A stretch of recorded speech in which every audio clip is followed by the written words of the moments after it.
Less than a month away from the 20th anniversary of 9/11, Afghanistan is under Taliban control, just like it was back then. Desperate civilians swarmed and clung to a military aircraft during takeoff.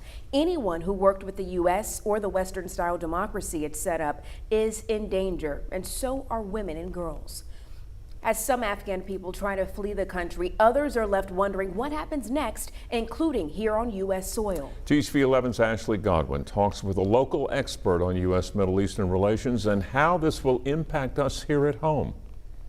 So it's been a tragedy, unexpected by all within the, I would say, the military as well as foreign policy establishment.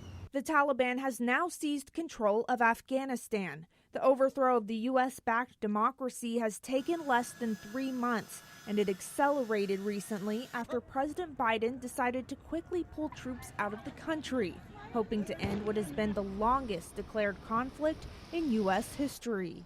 No one really knows, is this going to be the same Taliban that ruled Afghanistan from 1996 to 2001, or will this be a kinder, gentler Taliban? I cannot and will not ask our troops to fight on endlessly in another country's civil war. President Biden said, he wants to end this war. He wants to, get troops off the ground. Is that surprising? Do you think that will last, considering, President Biden may have 4 or 8 years before another president could come in? In reality, we fought in the Korean conflict from 1950 to 53, and in 2021, we still have troops on the ground in South Korea.